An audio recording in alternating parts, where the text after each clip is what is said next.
The November rain pounded against my apartment window, each drop like tiny fingers tapping out a frantic rhythm that matched my heartbeat. I paced across the worn linoleum of my kitchen, phone clutched so tightly in my palm that my knuckles had turned white.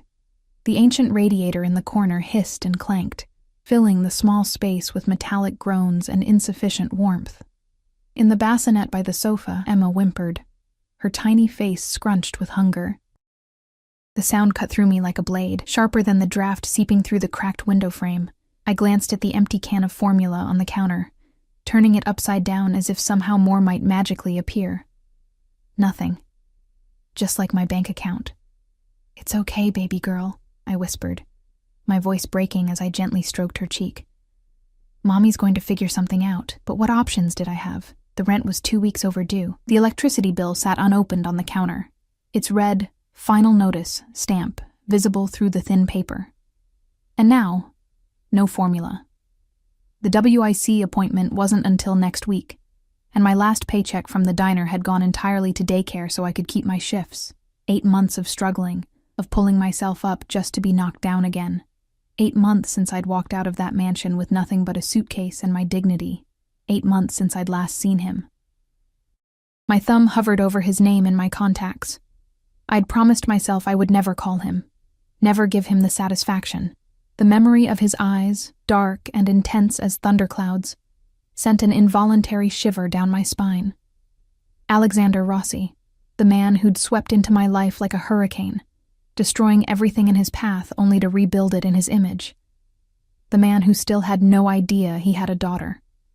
Emma's cries grew louder, more insistent. My resolve crumbled like wet paper. I closed my eyes, pressed the call button, and held my breath. 1 ring, 2 rings, 3. Lena. His voice washed over me like dark honey, deep and smooth yet carrying an undercurrent of danger. Not a question, a statement, as if he'd been waiting for my call all these months. I gripped the counter's edge, steadying myself. "Alex," I managed, the familiar nickname slipping out before I could stop it. The silence that followed was heavy with unspoken words. I could almost see him, sitting in his leather office chair, Italian suit perfectly tailored to his broad shoulders, one hand holding the phone while the other perhaps gripped a crystal tumbler of whiskey. The image was so vivid that for a moment, I forgot the squalor surrounding me. 8 months, 12 days, he said finally. Not that I've been counting. But he had been. Of course he had. Alex counted everything. Money, allies, enemies, slights both real and imagined. It had been both mesmerizing and terrifying to watch him calculate the world around him, positioning people like chess pieces. Emma's cries pierced the air again. I turned away from the phone, covering the receiver, but not quickly enough. "Is that a baby?" The sharpness in his voice made my stomach clench. I swallowed hard, searching for words. This wasn't how I'd planned to tell him. I'd never planned to tell him at all. Yes. Another silence, this one crackling with tension so thick I could feel it through the phone. When he spoke again, his voice had dropped an octave, soft in a way that I knew from experience was far more dangerous than his shouting. "Whose baby, Lena?" "Mine," I whispered, tears blurring my vision. I wiped them away angrily. I wouldn't cry. Not for him. Not again. "I see." 2 simple words that somehow contained multitudes. I heard him take a controlled breath, followed by the clink of ice against glass. "And the father?" I closed my eyes. "I need money for formula. I wouldn't ask if—" "The father, Lena," each word precise, clipped. The veneer of civilization stretched thin over something primal. "She's yours," I said, the words falling from my lips like stones. "She's yours, Alex." The silence that followed was absolute. Even Emma seemed to sense the gravity of the moment, her cries subsiding to hiccuping whimpers. I could hear my own heartbeat, a frantic drumming in my ears. "My address hasn't changed," he said finally, his voice unnervingly calm. "Be here in an hour." "I can't just—" "1 hour, Lena, or I send someone to collect you. Your choice." The line went dead. I stared at the phone, a cold dread seeping into my bones. This was exactly what I'd feared. Give Alex an inch, and he'd take everything. But what choice did I have? Emma needed formula, we needed heat. And I was out of options. With trembling hands, I packed a diaper bag, wrapped Emma in her thickest blanket, and stepped out into the rain. The taxi driver gave me a suspicious look when I gave him the address.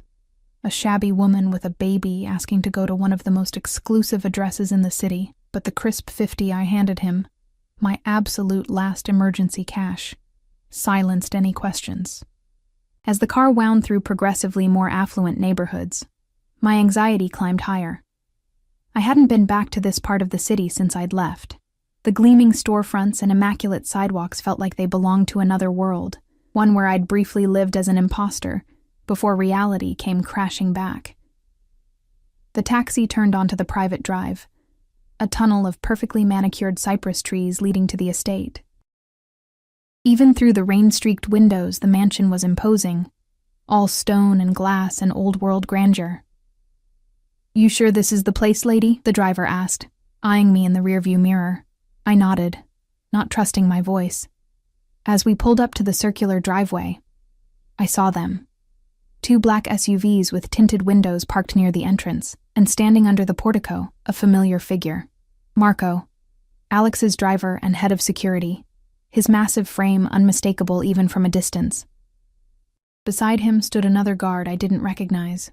The taxi hadn't even fully stopped when Marco stepped forward, opening my door with military precision.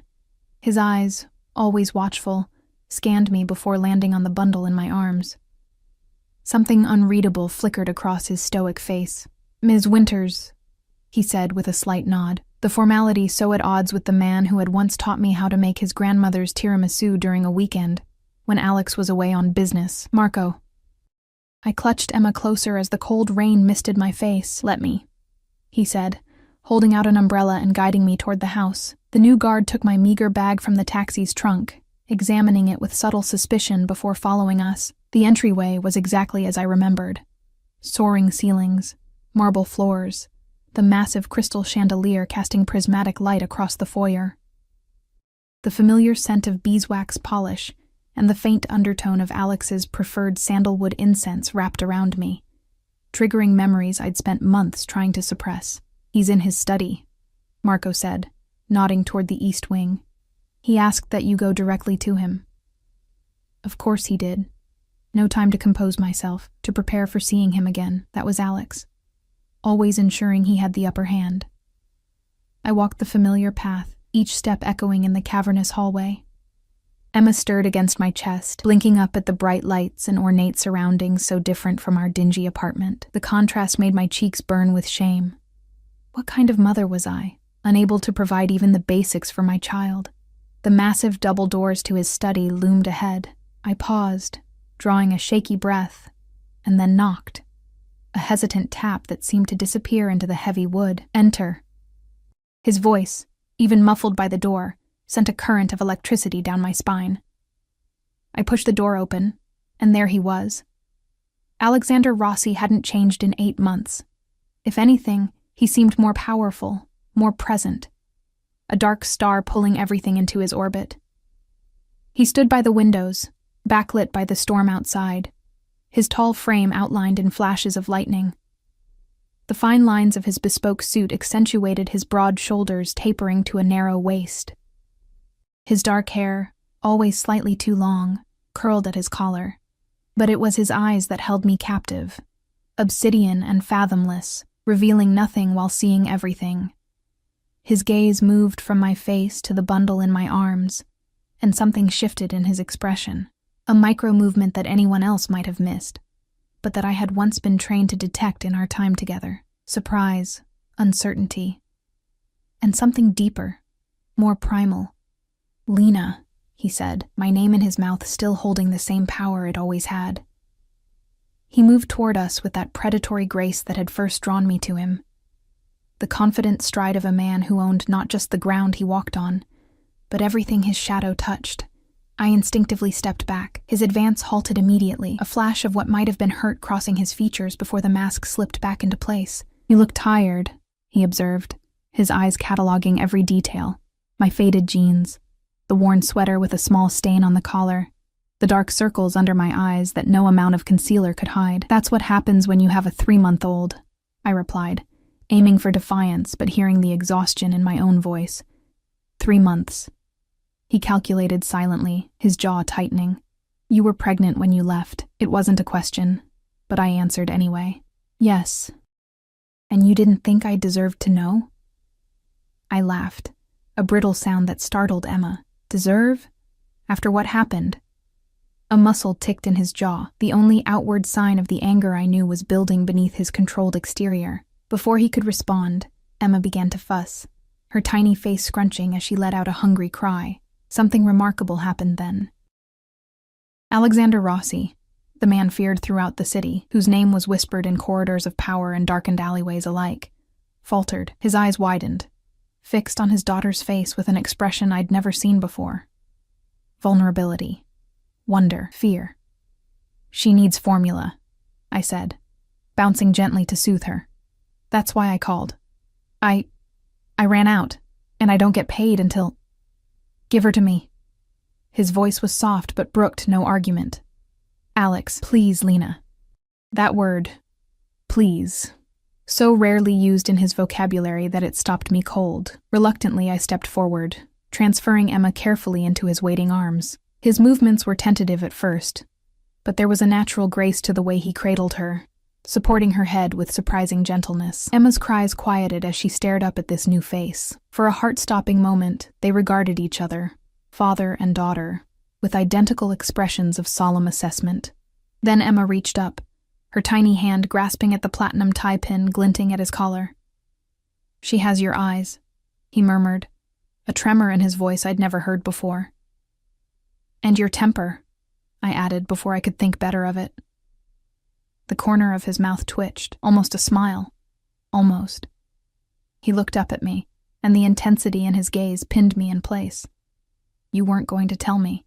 "No," I admitted. "Why?" Such a simple question with such a complicated answer. How could I explain that I'd been terrified?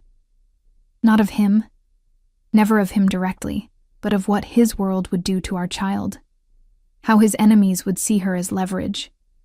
How his allies would see her as currency. How the life that had nearly destroyed me would surely taint her. "You know why, Alex?" Something dangerous flickered in his eyes. "Because of Viviana? I told you there was nothing. It wasn't just her." I crossed my arms, suddenly cold despite the warmth of the room. "It was everything. The raids, the meetings at midnight, the blood on your shirt that you thought I didn't see. I couldn't..." My voice caught. I couldn't raise a child in that world. He was silent for a long moment, looking down at Emma, who had fallen asleep against his chest, her tiny hand still clutching his tie. When he spoke, his voice was deceptively soft. "So instead, you chose to raise my daughter in poverty, without proper food, without heat." His eyes met mine, hard as flint. "Without her father." The accusation hit like a physical blow. "I was trying to protect her." "From me?" A dangerous edge crept into his voice. "From your life," I corrected quickly. "There's a difference." He moved to the leather sofa by the fireplace, sitting down with a fluid grace that somehow didn't disturb the sleeping infant.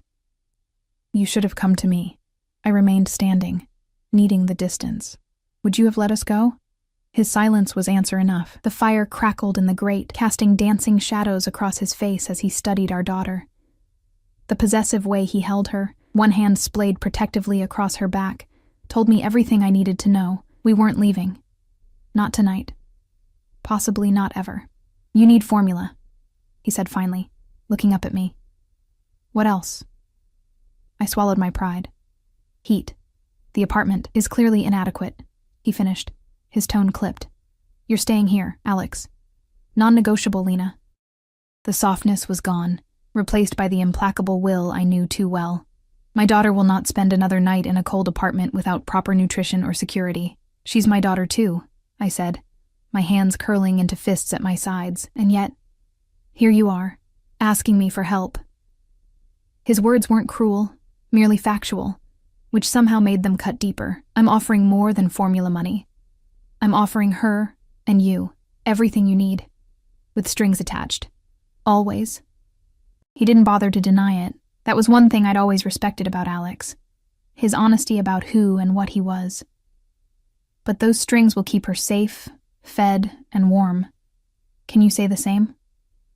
I couldn't, and we both knew it. I sank into the armchair opposite him, suddenly too exhausted to stand.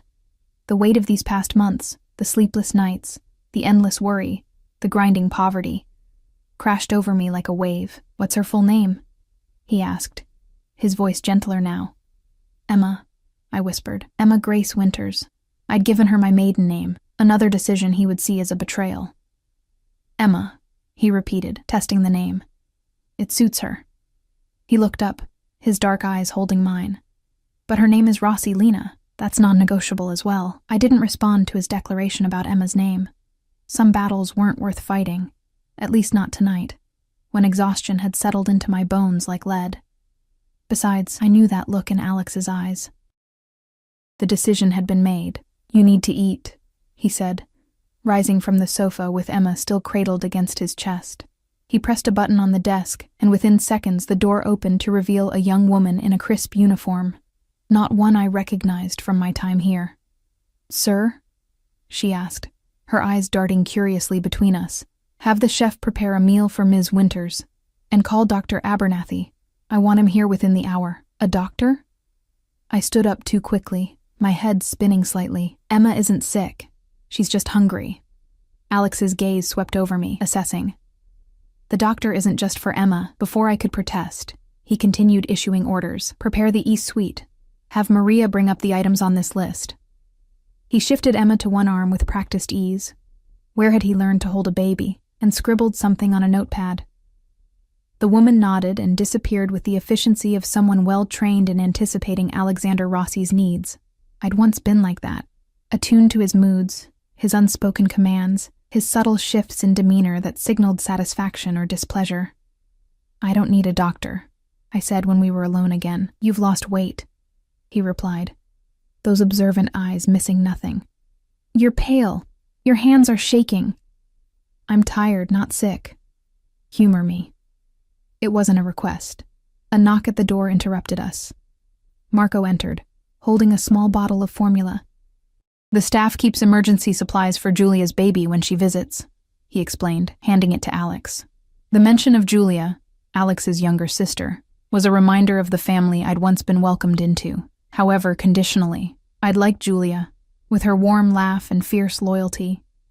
She'd been one of the few who'd treated me like a person rather than an acquisition. Alex tested the temperature of the formula on his wrist, another gesture so unexpectedly paternal it momentarily disarmed me. He hesitated, then held the bottle out to me. "She's your daughter," he said quietly. "You should feed her." I took both the bottle and Emma, settling back into the chair. As she drank hungrily, relief washed over me. Such a simple thing, being able to feed my child, and yet it had become a luxury I couldn't afford. "Thank you," I murmured, the words painful in my throat. Alex stood by the fireplace, watching us with an unreadable expression. In the flickering light, with his guard momentarily lowered, he looked younger than his 34 years, the sharp planes of his face, the shadow of stubble along his jaw, the intensity of his gaze. It all sent a traitor flutter through me that I immediately suppressed. "Why didn't you call sooner?" he asked. "You know why." "Pride." He said the word like it was simultaneously a virtue and a fatal flaw. "Always your downfall, Lena," says the man whose pride fills entire rooms. A ghost of a smile touched his lips before vanishing. "The difference is, my pride builds empires. Yours leaves you and my child hungry and cold." The words stung because they contained a kernel of truth. I'd been so determined to make it on my own, to prove I could survive without him, that I'd pushed myself to the breaking point. Pride before the fall, wasn't that how the saying went? "I was doing fine until I lost my second job," I said defensively. "The diner cut back my hours and the daycare costs." "Stop." He held up a hand. "You don't need to justify yourself to me. Not anymore." That anymore hung between us, heavy with implication. There had been a time when I'd accounted for every minute of my day, every dollar I spent. every person I spoke to, not because he demanded it directly, but because failing to do so meant questions, suspicions, that cold distance that was worse than any confrontation. Emma finished her bottle, and I shifted her to my shoulder, patting her back gently. The familiar rhythm was soothing, as was the weight of her against me. "She looks like you," Alex said, his voice softer than before. "Around the mouth, the chin." "But she has your eyes," I replied, "and your expressions. Sometimes she looks at me like what? Like she's figuring out all my weaknesses."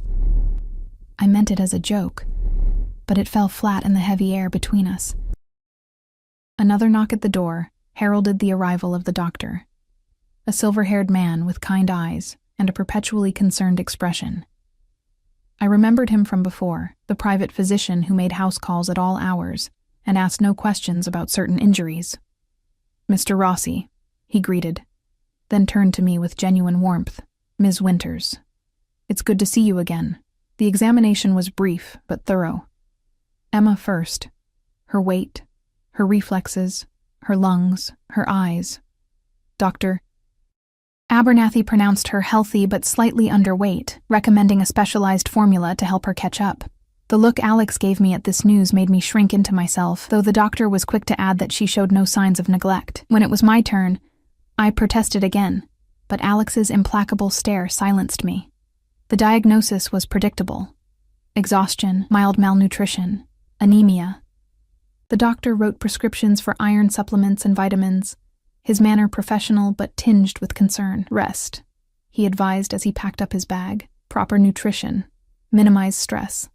He glanced at Alex, something unspoken passing between them. "I'll check in again next week." After he left, the silence stretched between us, broken only by Emma's soft breathing as she dozed in my arms. "You need to rest," Alex said finally, pressing the intercom on his desk. "Maria will show you to your room." "Our room?" I asked, suddenly panicked at the thought of being separated from Emma. His expression softened marginally. "The East Suite has a nursery adjoining the main bedroom.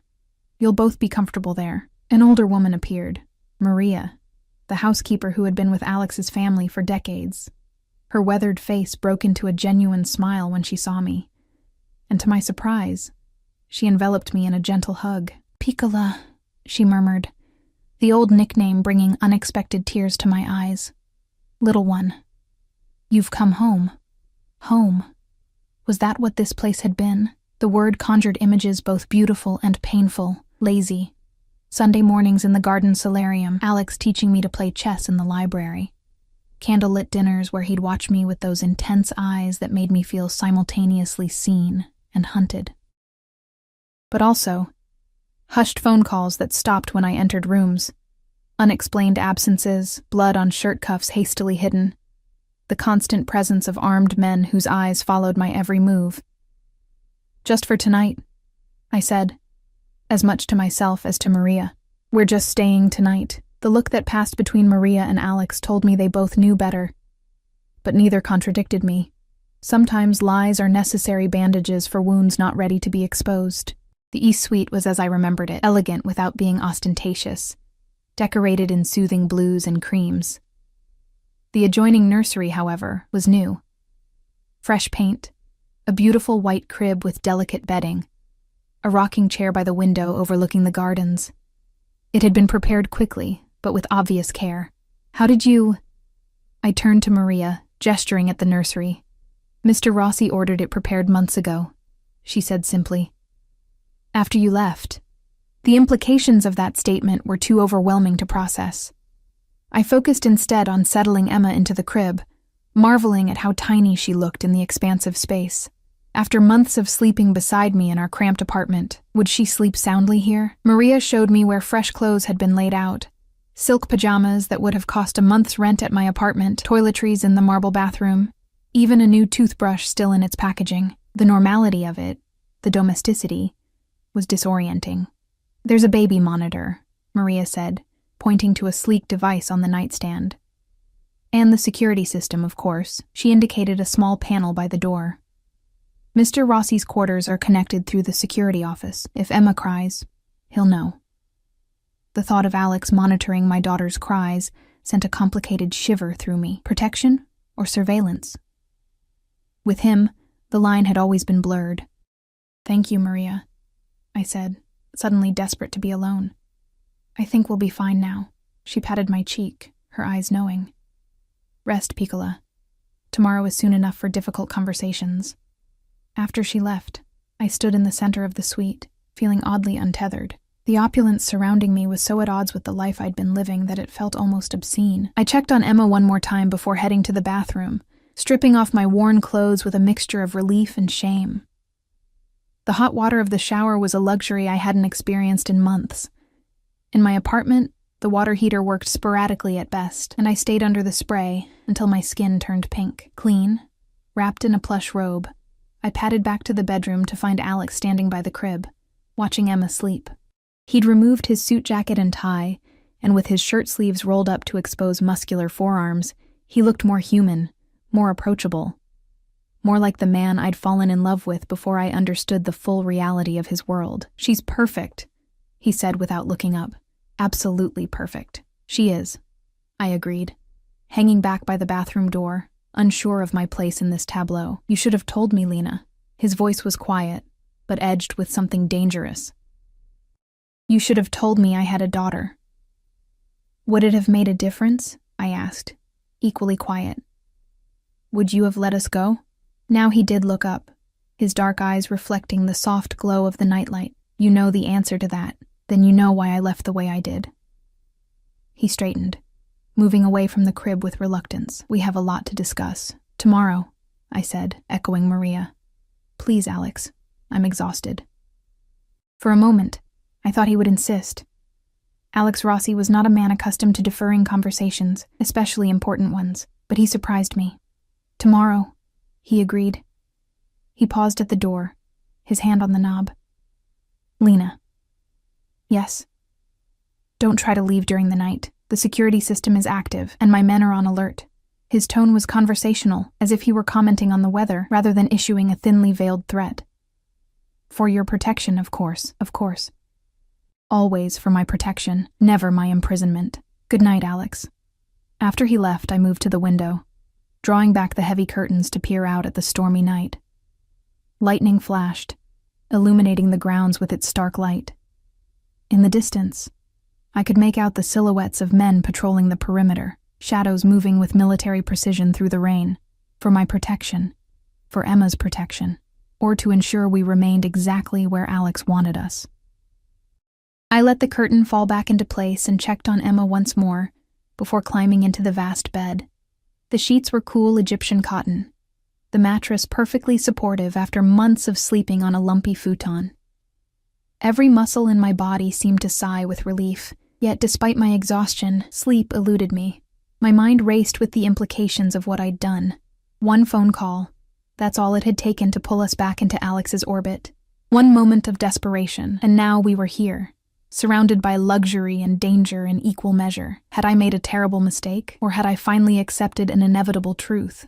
In the darkest hour of the night, with rain lashing against the windows and my daughter sleeping peacefully in a crib that had been waiting for her for months, I faced the reality I'd been running from. Alexander Rossi would never let us go. Not now. Not ever. The question was no longer whether we would be part of his world, but how I would protect Emma within it. And deep in a corner of my heart I'd tried to silence. Another question whispered, could I protect her from him, if a part of me still remembered what it was to love him? Morning came with pale sunlight filtering through the curtains and the gentle sounds of Emma stirring in her crib. For a disorienting moment, I didn't recognize my surroundings, the high ceiling, the elegant furniture, the silky sheets tangled around my legs. Then memory flooded back, and with it, anxiety. I hurried to Emma, finding her awake and surprisingly content, her dark eyes taking in the unfamiliar room with the alert curiosity that never failed to amaze me. Had I ever been that observant, that engaged with the world, or had life already taught me to keep my head down when I was her age? "Good morning, sweet girl," I murmured, lifting her into my arms. "Did you sleep well in your fancy new bed?" She gurgled in response, one tiny hand reaching up to pat my cheek. The simple gesture unleashed a flood of love so intense it was almost painful. This was why I'd made the call. This was why I'd swallowed my pride and returned to the one place I'd sworn never to set foot in again. For her. Everything for her. A soft knock at the door interrupted our moment. Maria entered bearing a tray with breakfast and a fresh bottle for Emma. "Mr. Rossi asked me to bring this up," she said, setting the tray on a small table by the window. "He said to tell you he's in meetings this morning, but will expect you both for lunch at 1 o'clock in the garden room. Not an invitation, an expectation." Already, the subtle reminders of who held the power in this house were being established. "Thank you, Maria," I said, settling Emma in my lap to give her the bottle. Has he said anything else? About our staying here?" The older woman's eyes softened with sympathy. "It's not my place to speak of Mr. Rossi's plans, Piccola, but I can tell you he was up most of the night, making calls, giving orders." She hesitated, then added quietly, "He had your apartment cleared out." "Your things are being brought here." My stomach dropped. "He what?" "Your belongings, your clothes, everything." Maria busied herself straightening items on the tray, avoiding my gaze. "He said you shouldn't have to return to that place." The presumption stole my breath. Not even a discussion, not even the pretense of asking what I wanted. Just Alexander Rossi doing what Alexander Rossi did best. Taking control, eliminating options, creating facts on the ground that couldn't be undone. "I see," I managed, my voice tight. Maria paused at the door. "He means well, Lena, in his way." That was the problem, wasn't it? Alex's way of meaning well was indistinguishable from his way of asserting complete dominance. Love and control were so intertwined in his mind that I doubted even he could separate them anymore. After Maria left, I ate mechanically, the fresh fruit and warm pastries turning to ash in my mouth despite their quality. Each bite was a reminder of what I'd sacrificed by making that call, my independence, hard-won and precious, traded for security and comfort. For Emma's sake, I reminded myself. For Emma. I dressed in the clothes that had been provided, simple but expensive jeans, a cashmere sweater in a soft shade of blue, even new underwear with the tag still attached. Everything fit perfectly, which was both comforting and unsettling. Alex had remembered my size, or perhaps had someone check before ordering these items. Either way, it spoke to an attention to detail that had once made me feel cherished and now made me feel observed. The morning passed slowly. I explored the suite, finding a small sitting room I hadn't noticed the night before, stocked with books I'd once mentioned enjoying. The nursery had been equipped with everything Emma might need: diapers, wipes, creams, even toys appropriate for her age.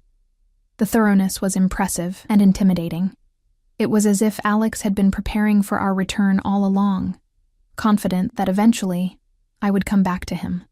At noon, I began getting ready for lunch, more nervous than I wanted to admit. I'd spent our marriage learning to navigate Alex's moods, to anticipate his reactions, to present myself in ways that pleased rather than provoked him. Old habits resurfaced as I applied a touch of makeup, styled my hair, and dressed Emma in the sweetest of the outfits that had appeared in the nursery drawers. "We need to be smart about this," I told her as I fastened tiny buttons. "We need to figure out what he wants, what he expects." Emma kicked her legs, oblivious to the politics of our situation. "And then we need to decide what we're willing to give." At precisely 1 o'clock, I made my way down to the garden room, a solarium at the rear of the mansion filled with tropical plants and bathed in natural light. Alex was already there, seated at a glass table set for lunch, his attention focused on the tablet in his hands. He was dressed more casually than the previous night. Dark slacks and a charcoal sweater that emphasized the breadth of his shoulders. The sight of him sent an unwanted flutter through my stomach. He looked up as we entered, his eyes softening as they landed on Emma. With deliberate movements, he set aside the tablet, rose, and came to us. "You look rested," he said, his gaze moving from Emma to meet mine, "both of you." "It's amazing what a night in a warm room can do," I replied, aiming for lightness but hearing the edge in my own voice. If he noticed my tone, he chose to ignore it. "May I?" he asked, holding his arms out for Emma. I hesitated only briefly before transferring her to him. The ease with which he held her still surprised me. Emma regarded him solemnly for a moment before breaking into a gummy smile that transformed her serious little face. "She smiles now," he said softly, wonder evident in his voice. "When did that start?" "A few weeks ago." The milestone seemed so significant now, sharing it with him. "She's been doing it more and more." He returned her smile, and for a moment, just a heartbeat, I glimpsed the man I had fallen in love with. Not the powerful, dangerous figure who commanded fear and respect throughout the city, but the private Alex, who had once showed me his vulnerability in rare, precious moments. "Come," he said, gesturing toward the table. "You need to eat." Lunch was a masterpiece of subtle intimidation. Servers appeared and disappeared with silent efficiency. The food, a delicate risotto with wild mushrooms, my favorite, was impeccable. Crystal glasses filled with sparkling water caught the sunlight, throwing rainbows across the white tablecloth. And through it all, Alex kept Emma on his lap, feeding her a bottle with one hand while conducting our conversation with the calculated precision of a maestro. "Your things should arrive this afternoon," he said casually, as if informing me of the weather forecast. I set down my fork. "You had my apartment cleared out?" "Yes." Without asking me, he met my gaze directly. "Would you have agreed?" "That's not the point," I said, fighting to keep my voice even. "You had no right." "I had every right," he interrupted, his tone still conversational but with steel underneath. "That place was unsuitable for my child, for my wife." The word hung in the air between us. Wife, not ex-wife. Not Lena. Wife. "We're divorced, Alex," I reminded him gently. A smile touched his lips, cold as winter. "Are we?" My blood ran cold. "What are you talking about?" "The papers were finalized months ago. My lawyer confirmed." "Your lawyer," he said, emphasizing the word with subtle disdain, "was paid handsomely to tell you what you wanted to hear." I stared at him, unable to process what he was saying. "That's impossible. I have the decree. I signed." "You signed papers, yes." He took a sip of water, watching me over the rim of his glass. "But they were never filed with the court. Legally, Lena, you are still Mrs. Alexander Rossi." The room seemed to tilt around me. "You can't do that. It's illegal. It's fraudulent, manipulative, criminal." His smile widened fractionally. "All words that have been applied to my business dealings over the years. Did you really think I would let you go so easily?" "It was my choice," I whispered, hands trembling in my lap. "You made me believe." "I gave you the space you needed," he corrected, bouncing Emma gently when she fussed. "I let you think you were free while I waited for you to come to your senses." "Come to my senses?" Anger flared, hot and bright. "I left because I caught you with Viviana draped across your lap at that party. Because I found blood on your shirts and guns in our closet. Because men with cold eyes followed me everywhere I went. Because I was suffocating in this gilded cage you built." Emma, sensing my distress, began to cry. Alex stood immediately, his movements fluid despite the infant in his arms, and began pacing the length of the solarium, murmuring to her in soothing Italian. The tenderness of the gesture contrasted so sharply with the coldness of his revelations that I felt dizzy with cognitive dissonance. "First," he said, once Emma had quieted, his voice deadly soft, "Viviana was drunk and threw herself at me. I was removing her from my office when you walked in. A fact you would have known had you given me 30 seconds to explain, rather than storming out." I opened my mouth to protest, but he continued. "Second, yes. My business sometimes involves violence. I have never pretended otherwise. The blood, the guns, these are tools of my trade. Unpleasant but necessary." "Necessary for what?" I demanded. "Hurting people? Extortion? Murder?" His expression hardened. "Necessary for protecting what's mine. My family, my business, my territory." His eyes locked with mine. "You. I never asked for that kind of protection." "You didn't have to ask."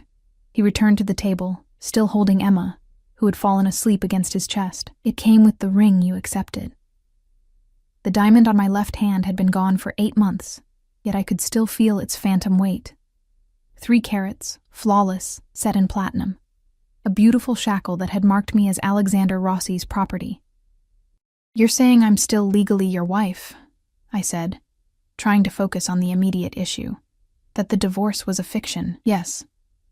And you think that gives you the right to move my things? To keep us here against my will? To make decisions about our lives without consulting me? I think," he said with deliberate patience, "that it gives me the responsibility to ensure my wife and daughter are safe, comfortable, and cared for." He paused, his gaze never leaving mine. "Something you made impossible when you disappeared in the middle of the night without a word. Guilt, unwanted, unwelcome, twisted in my chest. I had left without explanation, without confrontation. I'd taken the coward's way out, slipping away while he was on a business trip, leaving only a note that said I couldn't live this way anymore. I'd blocked his number, moved across the city, changed my email address. I'd done everything I could to erase Alexander Rossi from my life. And then I'd discovered I was carrying his child. I was scared, I admitted, the words difficult to push past the tightness in my throat. After what I thought I saw with Viviana, after finding those guns, I felt like I was living with a stranger, a dangerous one. Something flickered in his eyes, pain, perhaps, or regret. It was gone before I could be sure. "I would never hurt you, Lena. Never." The conviction in his voice was absolute. "Everything I've done, every decision I've made, has been to keep you safe." "Safe from what?" I challenged. "Other dangerous men like you?" His jaw tightened. "Yes." The simple admission stunned me into silence. I had expected denials, justifications, the usual dance of half-truths that had characterized so much of our marriage. Not this stark acknowledgement of the danger that surrounded him, surrounded us. "The world I operate in is not kind, not gentle," he continued, his voice low. "There are men who would not hesitate to use you against me, who would hurt you, hurt Emma, to get to me." His hand smoothed over our daughter's dark curls with infinite gentleness. "When you left, I let you go, because I thought perhaps you would be safer away from me, untraceable, unconnected. But you had me watched," I guessed, pieces falling into place. "You knew where I was all along." He didn't deny it. "At a distance. Just enough to know you were safe, until I wasn't." The realization was bitter on my tongue. Until I couldn't afford heat or formula, until I had to call you. Yes. No apology, no shame in the admission, just that unflinching honesty that had always been both his most admirable and most terrifying quality. "And now you're home, where you belong, where she belongs. Home." There was that word again, loaded with meaning and expectation. "What happens now, Alex?" I asked, suddenly exhausted by the chess game we were playing. "You keep us here? Lock us in your fortress? Pretend the past 8 months never happened?" He considered me for a long moment, his expression unreadable. "I want my family back, Lena. I want my wife and my daughter under my roof, where I can protect them, where I can provide for them." A muscle worked in his jaw, "where I can love them." The word love from his lips sent a shock through me. Alexander Rossi did not speak of love easily or often. In our entire relationship, I could count on one hand the times he'd said the word directly. "Love isn't possession," I said softly. "It isn't control. In my world, they're one and the same." He shifted Emma to his shoulder, her tiny form dwarfed by his broad frame. "What I possess, I protect with my life. What I control, I ensure thrives. And what about what I want, what I need? Tell me." His dark eyes fixed on mine with unsettling intensity. "What do you want, Lena? What do you need? Name it, and it's yours." The offer hung in the air between us, tempting in its simplicity. What did I want? Security for Emma, a warm home, food on the table, freedom from the grinding anxiety of poverty, but also independence, agency, the right to make my own choices, even my own mistakes. Could I have both? Could there be a middle ground between the extremes of isolated struggle and gilded captivity? "I need time," I said finally. "Time to think, to adjust." I took a deep breath. "And I need you to listen to me, really listen, when I tell you what I'm comfortable with and what I'm not. He studied me for a long moment, calculation visible in his eyes. Alexander Rossi, negotiating terms, weighing concessions against gains. "A week," he said eventually. "Stay here, with Emma, for 1 week. Get your strength back. Let me get to know my daughter." His gaze was steady, unwavering. "At the end of that time, we'll talk again. And if you still want to leave," he paused, the words clearly difficult for him, "I won't stop you." Suspicion flared. "Just like that? You'll let us walk away?" "Not to that apartment," he amended swiftly. "Not to poverty and insecurity, but to a place of your choosing, with my financial support for Emma, with my protection, but from a distance." It was more than I had expected, less than I had hoped. A compromise from a man who rarely compromised. "And during this week?" I asked cautiously. "You'll have the run of the house and grounds, your old life back if you wish it. Or something new if you prefer." He shifted Emma in his arms. "All I ask is that you give me a chance to show you that things can be different. That we can be different. Could we? Was it possible to rewrite our story? To find a version where love didn't mean subjugation? Where protection didn't mean imprisonment?" 1 week.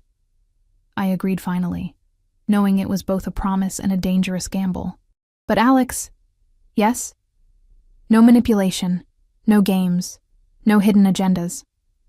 I held his gaze, refusing to look away despite the intensity I found there. "If we're going to have any chance of finding a way forward, I need honesty. Complete honesty." Something like respect flickered in his eyes. "You have my word. From any other man, perhaps it would have meant little, but Alexander Rossi's word, once given, was ironclad. It was the foundation upon which his empire was built, the reason allies trusted him and enemies feared him.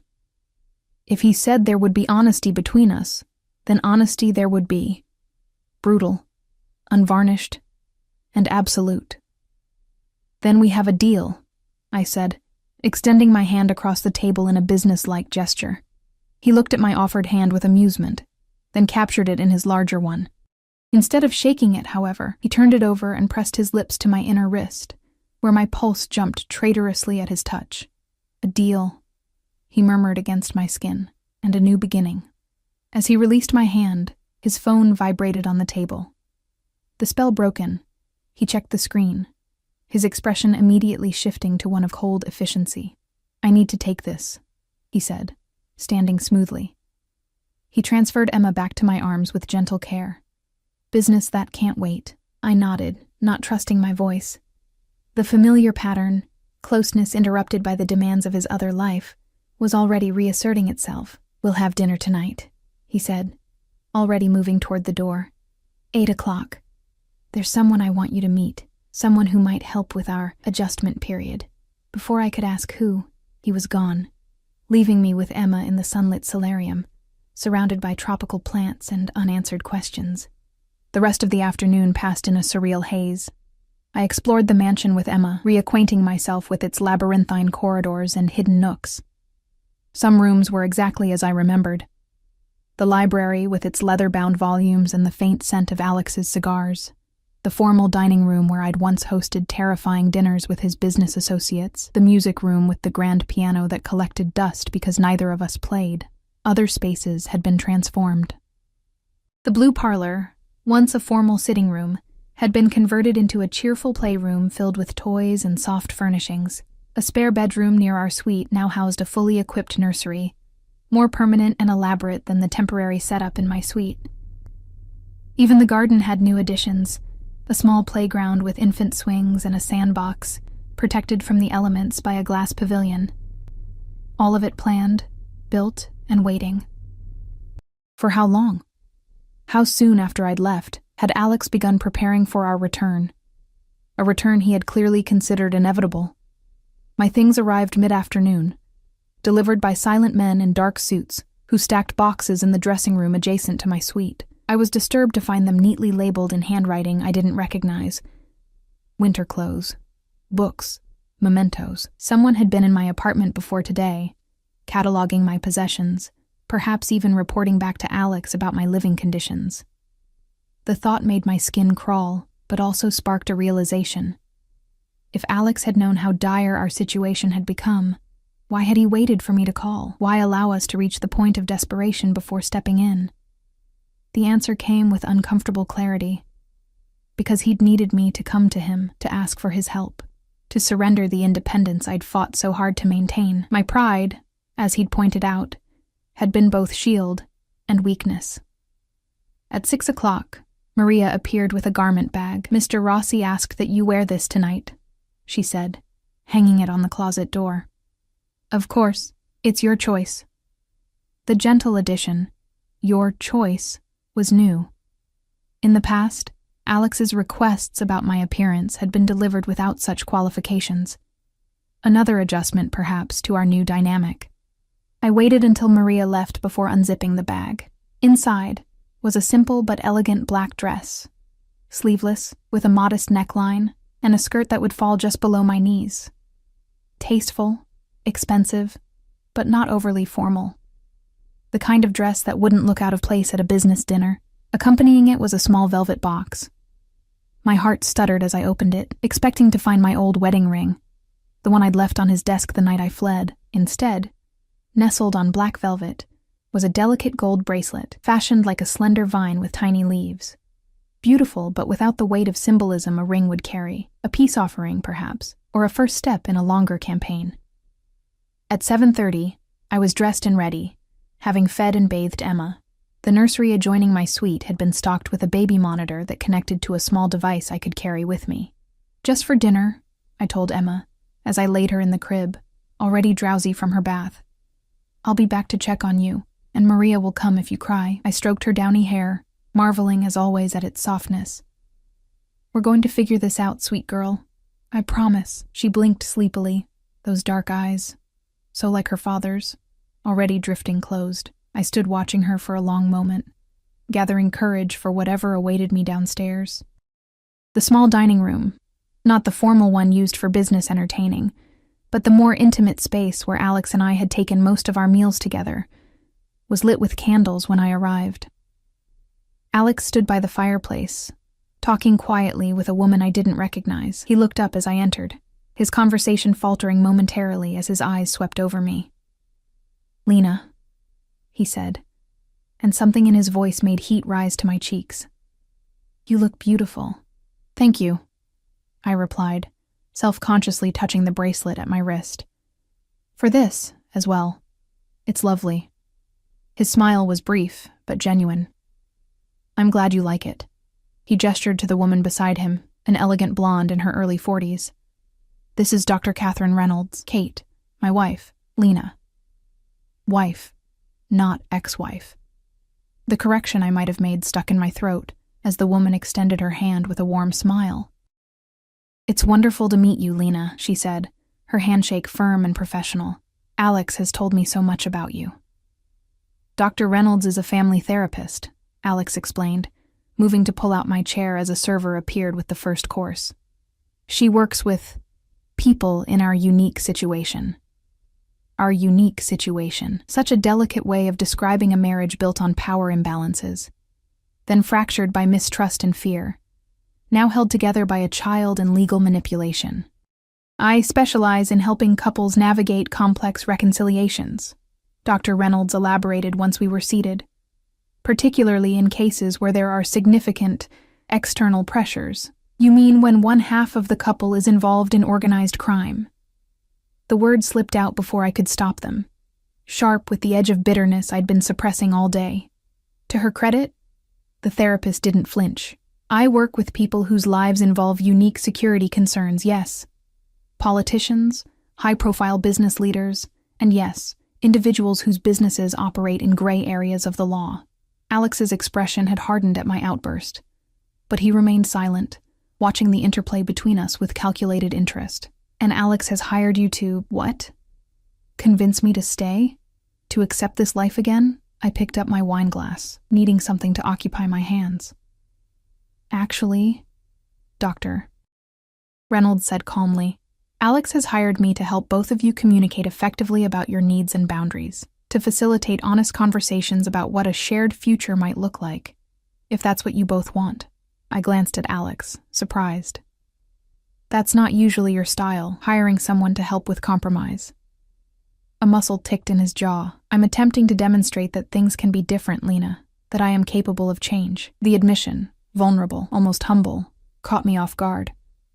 Alexander Rossi did not acknowledge weaknesses, did not admit to needing improvement. The man I had married had been utterly confident in his rightness, his methods, his vision of our life together. Why now? I asked quietly. Why not before I left? Because I didn't understand what I stood to lose, he replied, his dark eyes holding mine. Not until you were gone. The raw honesty in his voice stole my breath. This was new territory for us. This direct acknowledgement of pain, of failure, of loss. Dr. Reynolds allowed the moment to stretch between us before gently redirecting. I understand you've agreed to stay for a week, Lena. I'd like to propose that during that time, we have daily sessions. Sometimes just you and me, sometimes including Alex, sometimes perhaps even with Emma present. To what end? I asked, still wary despite her soothing manner. To help you both determine what happens at the end of the week, she said simply. Whether that's a new beginning together or a more amicable, supportive separation. Alex's knuckles whitened around his wine glass at the word separation. But he said nothing. And you're truly impartial? I pressed. Given who's paying your fee, she smiled, unfazed by my skepticism. My professional ethics require my impartiality, regardless of who's paying. But more importantly, Alex has explicitly requested that I prioritize your welfare and Emma's in my recommendations, even if those don't align with his preferences. I looked to Alex, searching his face for confirmation. He nodded once, a sharp dip of his chin. Whatever happens, Lena, I want it to be something you choose, not something you endure. The server returned with our main course, providing a brief respite from the intensity of the conversation. As we ate, Dr. Reynolds skillfully guided us toward lighter topics: my pregnancy, Emma's development, neutral memories from the early days of our relationship. The undercurrent of tension remained, but the acute discomfort of confrontation eased. By dessert, I found myself relaxing fractionally, even laughing at an anecdote the therapist shared about her own children. Alex watched me with an expression I couldn't quite decipher. Part satisfaction, part hunger, part something deeper and more complex. I should check on Emma, I said, as coffee was served, the weight of his gaze becoming too much to bear. Of course, he agreed immediately. We can continue this conversation tomorrow. Kate has suggested a first session at 10 if that works for you. The consideration, asking rather than dictating, was another small shift in our dynamic. I nodded, rising from my chair. 10 is fine. Good night, Dr. Reynolds. Thank you for your perspective. Please, call me Kate, she replied warmly. And Lena? Try to approach this week with an open mind. The past doesn't have to dictate the future. A lovely sentiment, I thought, as I climbed the stairs to my suite. But in my experience, the past was always present, always shaping what came next, especially with a man like Alexander Rossi. Emma was still sleeping peacefully when I looked in on her, her tiny chest rising and falling with each breath. I stood watching her, my heart so full of love and fear that it felt physically painful.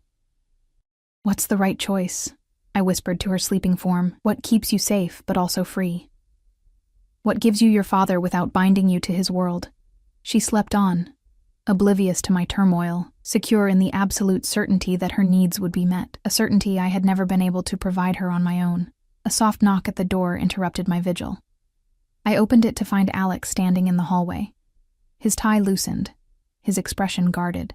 May I come in?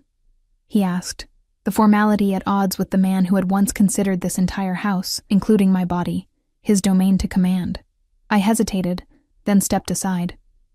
He entered, moving immediately to the crib to look down at Emma. The tenderness that transformed his face when he gazed at her was still startling to me. This softer, more vulnerable version of Alexander Rossi that I had never witnessed before. She looks peaceful, he said softly. She is. For now. I crossed my arms, maintaining distance between us. She's a good sleeper, thankfully. He turned to face me, his expression serious. I meant what I said at dinner, Lena. I want things to be different this time. Different how? I challenged. You're still who you are, Alex. Your business is still what it is. The danger doesn't disappear just because you've hired a therapist. No, he agreed, but how we navigate that danger together can change. The boundaries between my work and our home can be clearer. Your autonomy can be respected. Can it? I raised an eyebrow. You manipulated our divorce, had me watched for months, and moved all my possessions without consulting me. Those aren't the actions of a man who respects autonomy.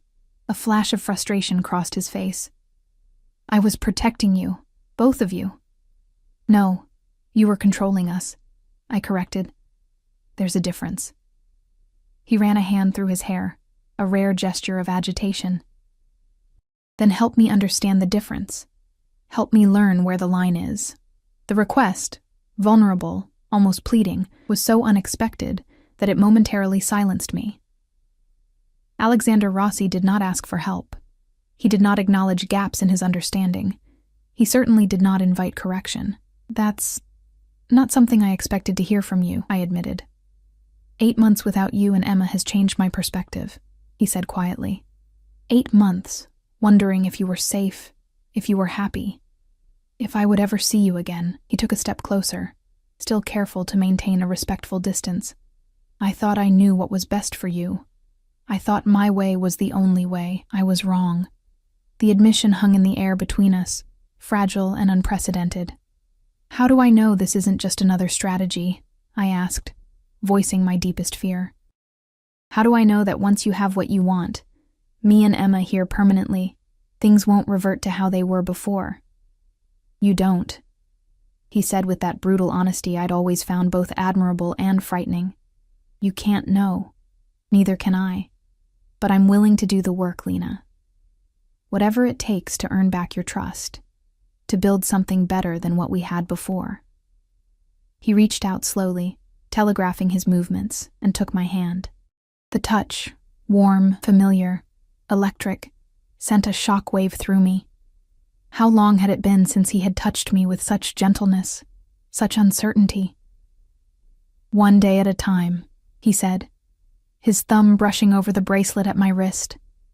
That's all I'm asking. 1 week to show you what's possible. I should have pulled away. I should have maintained the boundaries I'd promised myself I would enforce. But standing there in the dim light of the nursery, with Emma sleeping peacefully beside us, and Alex looking at me with more vulnerability than I'd ever seen from him, I found myself nodding. 1 day at a time, I echoed, my voice barely above a whisper. He lifted my hand to his lips, pressing a kiss to my knuckles that was both chaste and charged with meaning. Thank you, he murmured against my skin, for giving me, giving us, this chance. As he left, closing the door softly behind him, I sank into the rocking chair by the crib. My emotions a turbulent mix of hope, fear, and a treacherous longing for the man I had once loved with my whole heart. The man who might still exist beneath the hard exterior of the Mafia boss. The man who looked at our daughter with such tenderness that it made my chest ache. 1 week to decide our future. 1 week to determine if Alexander Rossi was capable of change, if I was capable of forgiveness, if we were capable of building something new from the ashes of what had burned between us. 1 week that already felt both too long and not nearly enough. The week unfolded in a strange rhythm of therapy sessions, careful conversations, and moments of unexpected connection. Each morning, Kate would arrive at 10, sometimes working with Alex and me together, sometimes seeing us separately. Her approach was direct but compassionate, creating a space where truths could be spoken without fear of explosive reactions. Tell me about the day you left, she said during our 3rd session. Alex and I seated at opposite ends of her couch in the small office she'd set up in one of the guest suites. I glanced at Alex, whose face had gone carefully blank, the expression he wore when bracing for impact. I'd been unhappy for months, I began slowly. The isolation, the restrictions on my movements, the constant sense of being watched. It was suffocating me. Did you tell Alex how you were feeling? Kate asked. I twisted the bracelet on my wrist, a nervous habit I'd developed over the past few days. I tried, in the beginning, but my concerns were always dismissed as necessary sacrifices for security. Not dismissed, Alex interjected, his voice tight. Explained. Explained in a way that made it clear my feelings were secondary to your system, I countered. Kate nodded thoughtfully. And the final catalyst? What made that particular day the day you had to leave? I took a deep breath. It was the party at the Bellini estate. I went looking for Alex and found him in Franco's private office with Viviana on his lap, her arms around his neck, his hand on her waist. Alex's jaw clenched. As I told you, she was drunk. She had been making a scene in the main hall, and Franco asked me to remove her before she embarrassed herself further. She could barely stand. When I tried to sit her down, she fell into my lap and was clinging to me to keep from sliding to the floor. But I didn't know that, I said, the old pain surfacing despite my efforts to remain calm. All I saw was a beautiful woman in my husband's arms. A woman who had been making it clear for months that she wanted you. You didn't give me a chance to explain, he said, frustration evident in his voice. You turned and left. By the time I extracted myself from Viviana and found you, you were already in the car, demanding that Marco take you home. And when we got home, I continued, the memory sharp as broken glass, I started packing. You tried to stop me. We argued. You said if I couldn't trust you, perhaps I needed a reminder of what you'd saved me from. Alex flinched as if I'd struck him. I was angry. Hurt that you would think I would betray you. I didn't mean... It doesn't matter what you meant, I interrupted. It matters what I heard, what I felt. I turned to Kate. He left that night for an emergency business meeting. When I went to put away the clothes I'd pulled out, I found guns in our closet, hidden in a compartment I never knew existed. And then I started looking and found more. Weapons, cash, fake passports. Evidence of a life I knew nothing about. You knew what I did for a living when you married me, Alex said, his voice low. I knew the sanitized version, I corrected, the businessman with some connections to the old country, some dealings in the gray areas of the law. Not, I gestured helplessly, not the arsenal in our bedroom, not the blood I'd seen on your shirts that you always explained away. Kate leaned forward slightly. So you left while he was gone, I nodded. I called a taxi at dawn, left my ring and a note, blocked his number. Moved across the city to a neighborhood I knew his people didn't control, and discovered you were pregnant 2 weeks later. She prompted gently. Yes. I looked down at my hands. I considered contacting him then. But I was still so angry, so scared.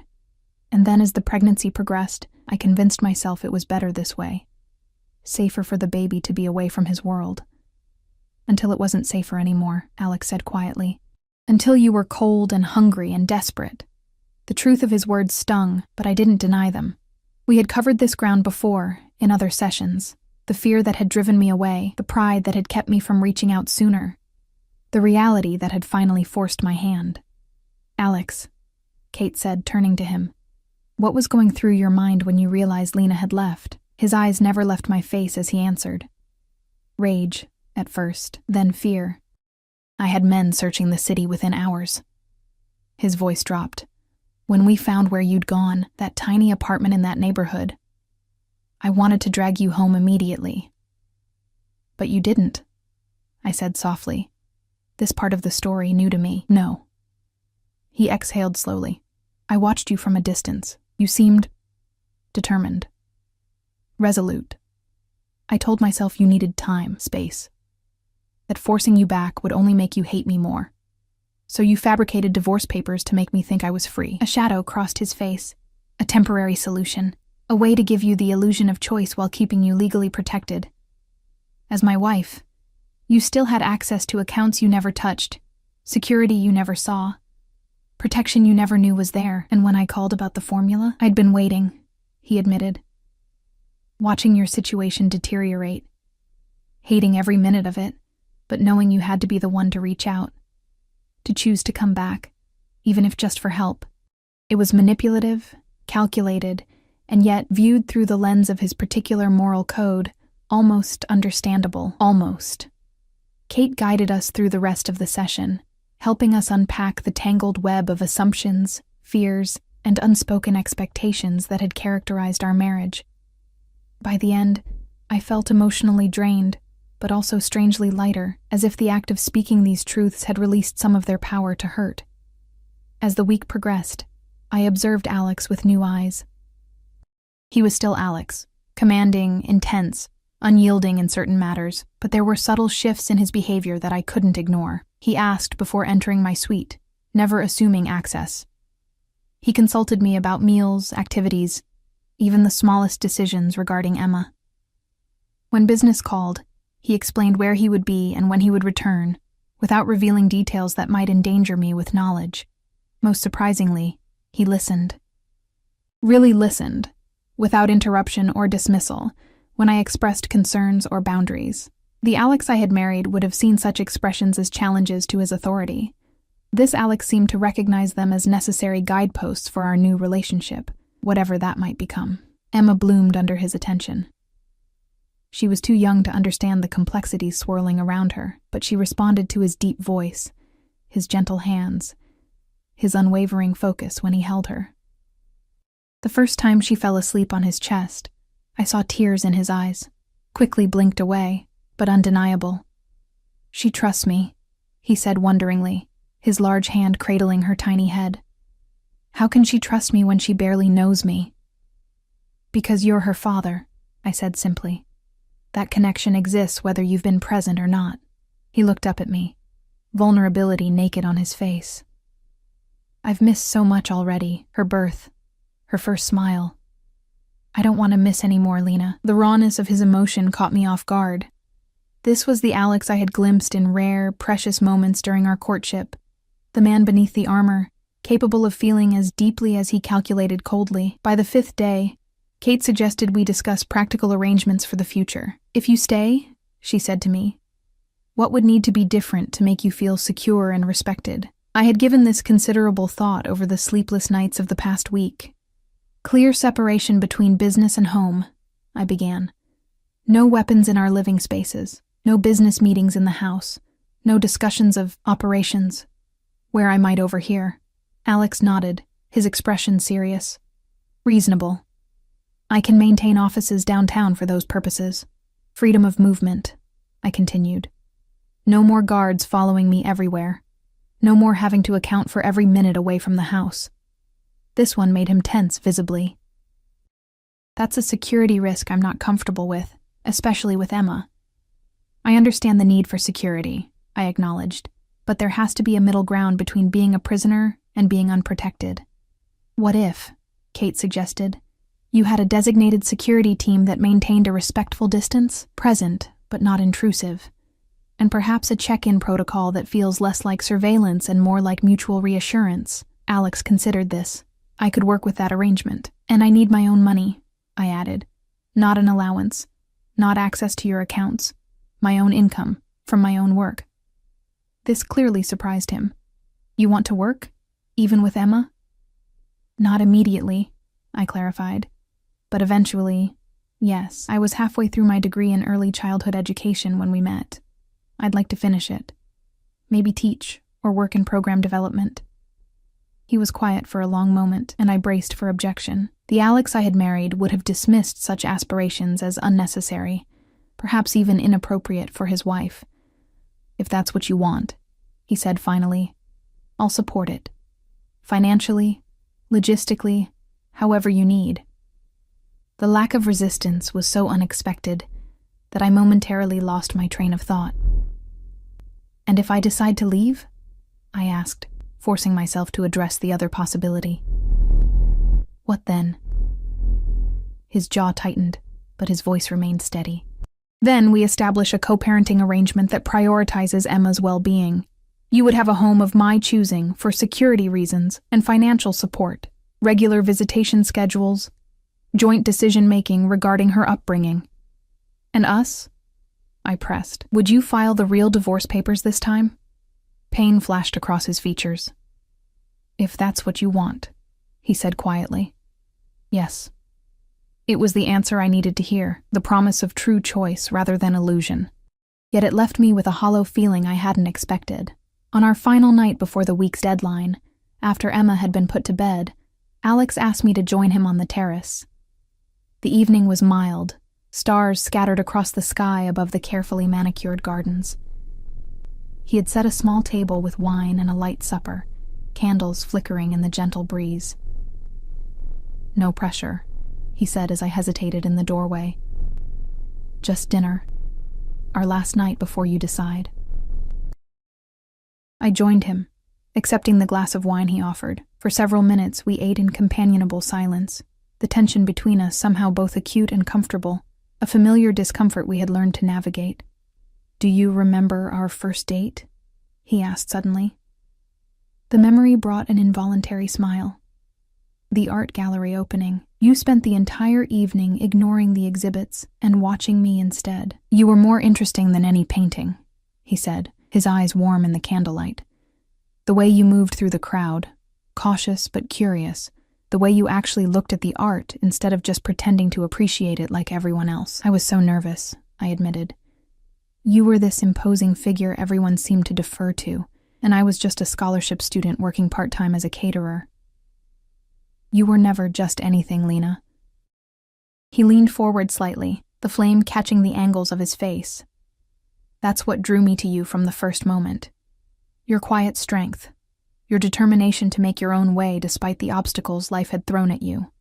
The irony wasn't lost on me, and then I became another obstacle to overcome." He didn't deny it. "I wanted to give you everything, to protect you from ever experiencing hardship again. But in doing so, I took away the very independence I admired." He shook his head. "I thought I was building you a palace. Instead, I created a cage. It was a beautiful cage," I said softly, "but still a cage. And now?" he asked, his eyes searching mine. "What would it be now if you stayed?" I considered the question seriously, weighing the week's revelations against the years of history between us. "I don't know yet," I answered honestly. "That's what we'd have to discover together." He nodded, accepting the uncertainty of my response without pushing for more. Another change. The old Alex would have demanded a decision, a commitment, a clear path forward.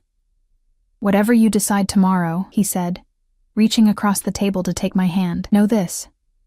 You and Emma are my heart, my family. Whether you're under my roof or across the city, that will never change." The simple declaration, free of manipulation or pressure, touched something deep within me. This was the Alex I had fallen in love with.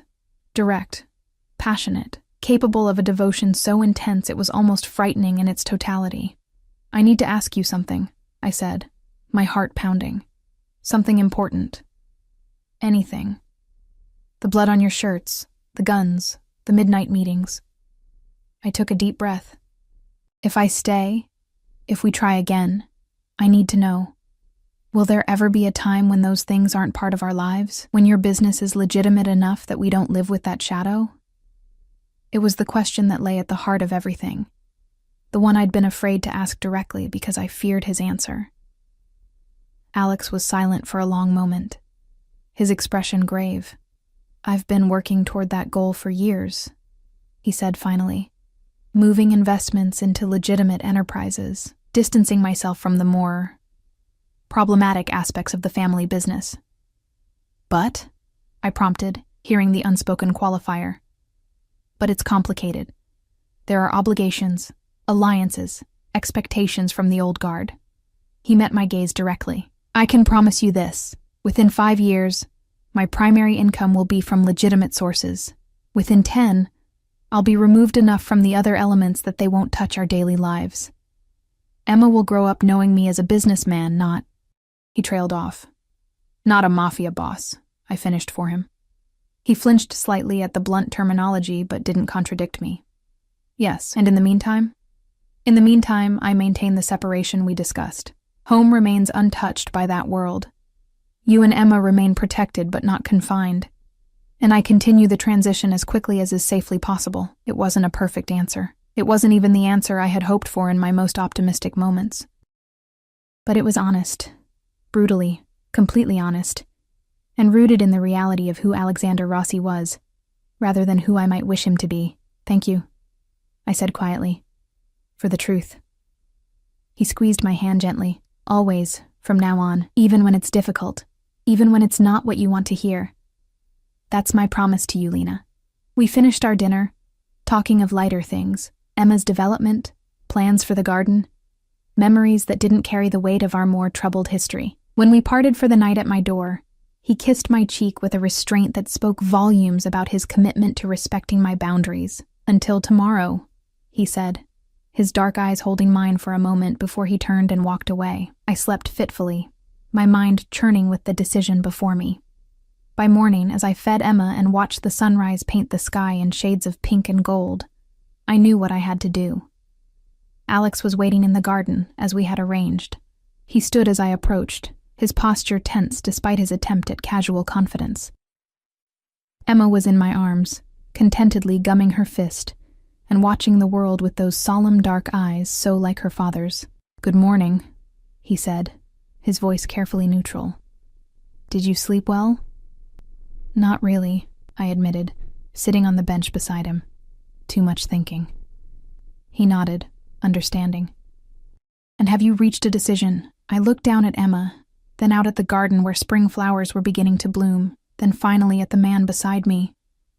The man I had loved, fled from, feared, and perhaps could love again in a different, more equal way.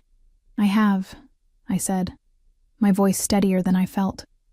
"I want to try, Alex, not to recreate what we had before, but to build something new, something better for all of us." The relief that washed over his features was so profound that for a moment I thought he might weep. Instead, he reached out slowly, giving me time to pull away, and placed his hand over mine, where it rested on Emma's back. "Thank you," he said simply, those two words carrying the weight of promises made and broken and made again. "It won't be easy," I cautioned. "There will be days when I question this decision, days when old patterns try to reassert themselves, days when your world intrudes despite our best efforts." "I know," he agreed, "and there will be days when my instinct to control, to protect at all costs, will clash with your need for freedom, days when my past complicates our present. But there will also be good days," I said, allowing hope to color my voice. "Days when we're just a family, when Emma has both her parents, when we remember why we fell in love in the first place. Those days will outnumber the difficult ones," he said with quiet conviction. "I'll make sure of it." Emma chose that moment to drop her fist and reach toward her father, a gummy smile breaking across her face. Alex took her carefully from my arms, his expression transforming with that now familiar tenderness. "Papa's here, Piccola," he murmured, the Italian endearment flowing naturally. "Papa's not going anywhere." As I watched them together, my daughter and her father, bound by blood and now by choice as well, I felt a sense of rightness settle over me. This decision wasn't without risk. There were no guarantees that Alex could change enough, that I could trust enough, that we could find that elusive middle ground between his world and mine. But in that moment, with morning sunlight spilling over the three of us in the garden he had built for the family he had always wanted, I allowed myself to believe in the possibility of our future, not a perfect one, not a fairy tale, but a real one, complicated and challenging and ultimately ours to shape together. "Welcome home, Lena," Alex said softly, his free arm encircling my shoulders as Emma babbled happily between us. And for the first time in 8 months, perhaps for the first time ever, that word felt true, not because of the mansion's luxury or the security it represented, but because home, I was finally beginning to understand, wasn't a place at all. It was the three of us finding our way forward together, one day at a time.